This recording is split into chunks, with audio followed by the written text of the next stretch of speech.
स्वामी जी, हम अध्यात्म विज्ञान की बात करते हैं तो अध्यात्म विज्ञान जैसा आप बताते हैं कि ये सनातन है और ये मुक्ति का मार्ग है, तो मैं ये जानना चाहता हूं, कई बार मेरे स्वयं के दिमाग में ये प्रश्न आता है कि अगर मैं जो है सदगति की बात करूं और सदगति जैसे मान लीजिए देवलोक की बात करें तो उसके अंदर चले गए, भावों की बात कर रहा हूं, मुझे भीतर कैसे भाव भाने चाहिए, क्योंकि जो आयुष्य बंद होगा वो भी 8 कर्मों में से वो भी भाव से बंद होगा। तो भावों के अंदर क्या मैं ये भावूं हर क्षण की जो है और उसको सनातन सत्य को केंद्र में रख करके कि मुझे हर जन्म के अंदर मुक्ति के कर्म मिले, हर जन्म में मेरे को मानव जीवन मिले और मेरे को हर समय में ज्ञानी पुरुष सद्गुरु मिले, ताकि कि उस छोटे से मानव जीवन के अंदर मैं मेरा जो ज्ञान दर्शन का डेवलपमेंट है, मिथ्या से सम्यक जो है उसकी परसेंटेज को बढ़ाता रहूं। क्योंकि देवलोक में चला गया तो वो तो समुंदर है, मिनिमम 10,000, अधिकतम 33 सागरोपम, तो सारा समय उसमें निकल जाएगा, तो मुक्ति तो बहुत दूर चली गई है।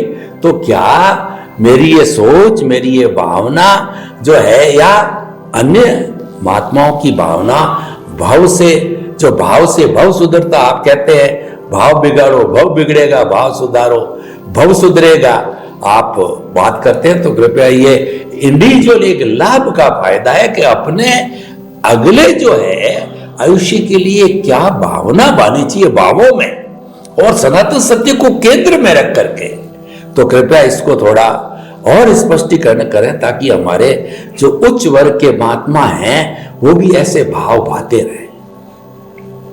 धन्यवाद प्रश्न के लिए। सबसे बड़ी बात यह है कि धीरे धीरे ये आध्यात्म विज्ञान की दृष्टि जब समझ में आती है तो इस दृष्टि के माध्यम से हमको ये समझ में आता है कि न शरीर हमारा है और शरीर चलाने की स्वतंत्रता भी हमारे पास नहीं है और शरीर से जुड़ा हुआ सत्ता, संपत्ति, संबंध, साधन भी हमारे नहीं है। तो ये विज्ञान समझने के बाद अगर इतना भी हमको बात क्लियर हो जाती है तो हम इनके रिलेटेड भाव करेंगे या मोक्ष मार्ग के लिए लायक और सहायक संजोग के भाव करेंगे, क्योंकि ये तो मिलने के बाद भी रहने का नहीं है। तो जो मिटेगा नहीं ऐसा मोक्ष मार्ग के लिए लायक और सहायक संयोग प्राप्त हो ऐसी भावना होनी चाहिए। क्योंकि मुक्ति का मतलब है सिर्फ घर बार छोड़ना, परिवार छोड़ना, शरीर छोड़ना, ये नहीं है। मुक्ति का मतलब है खुद को खुद की अनुभूति करना। ये किसी को छोड़ने की, त्याग करने की बात नहीं है। कई लोग कहते हैं, खास करके त्यागी लोग, कि बिना त्याग मोक्ष नहीं है। तो मैंने कहा दुनिया में एक व्यक्ति का एग्जाम्पल बताओ पूरे इतिहास में जिन्होंने ये दुनिया छोड़ी नहीं है कोई एग्जाम्पल? तो त्याग अपने आप होता है कि करने का होता है? अपने आप होना चाहिए। जो कुदरत देती है वो कुदरत लेती है, उसमें हम त्याग करने वाले कौन त्याग करने वाले? अज्ञान का त्याग होना चाहिए। नहीं, मगर दुनिया में जो त्याग की बात हो रही है वो अज्ञान की नहीं होती है। तो जो कुदरत देती है और जो कुदरत ले लेती है, इसमें मैं त्याग करूंगा वो सब्जेक्ट कहां आया?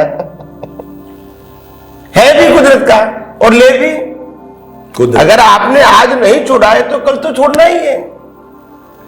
शरीर भी उनका है तो छोड़ना ही है। तो वो त्याग सब्जेक्ट जो था, एक्चुअली अज्ञान को नाश करना वो त्याग था। मालिकी भाव, कर्ता भाव, भोक्ता भाव को त्याग करना था, देहाध्यास को त्याग करना था। और हम समझे वस्तुओं को, साधनों को, परिवार को छोड़ना वो त्याग मार्ग है। वास्तव में वो सही नहीं है। तो ऐसा हो गया। तो इसीलिए बात को अगर सिद्धांत से समझोगे तो आपको खुद को ही मालूम हो जाएगा कि त्याग तो अज्ञान दृष्टि का करना होता है, जिसका नाम है मिथ्या ज्ञान, मिथ्या दर्शन और मोह नियम। ये तीन को त्याग करना है अपनी दृष्टि में से, तभी हमको सम्यक ज्ञान, सम्यक दर्शन प्राप्त होगा, अनुभव होगा, डेवलपमेंट होगा और हमारा दर्शन जो है धीरे धीरे केवल दर्शन की ओर आगे बढ़ेगा। तो इसीलिए त्याग शब्द गलत नहीं है, मगर त्याग क्या करना चाहिए और क्या कर सकते हैं इसको तो क्लियर समझो। जो चीज कुदरत की है और कुदरत के पास ही रहेगी, ऑप्शन नहीं है, इसको आप त्याग कहेंगे, वही तो अज्ञानता है। मगर आपने मालिकी भाव से, कर्ता भाव से, भोक्ता भाव का जो अज्ञान पाला हुआ है, वो अज्ञान को इरेज करोगे तो वो त्याग सच्चा है कि मैं इस दुनिया के अंदर कोई भी चीज का मालिक नहीं हो सकता, और मालिक मुझे लगता है वो ज्ञान को त्याग कर दो। मैं इस दुनिया में कोई भी क्रिया स्वतंत्र रूप से करने की क्षमता नहीं रखता हूं, इसलिए मैं कर सकता हूं, वो त्याग कर दो। मैं इस दुनिया के अंदर जो कुछ भी भुगतान होता है पाप पुण्य का, वो मैं कर रहा हूं, वो इरेज कर दो, क्योंकि वो तो शरीर कर रहा है, मिलता भी उसको है और छोड़ना भी इसको है, और हम खुद शरीर है ही नहीं और शरीर को चलाने वाले भी नहीं है।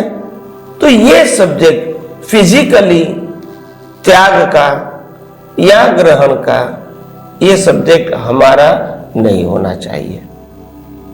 अगर आप अज्ञानी हैं और त्याग को त्याग मानते हैं, ठीक है, जिससे आपका पुण्य बंध होगा, मगर ये पुण्य बंध के आधार से जो पुण्य मिलेगा, वो पुण्य की भुगतान के लिए अगर देवलोक भी मिलेगा तो वहां भी कुछ पाना तो नहीं है,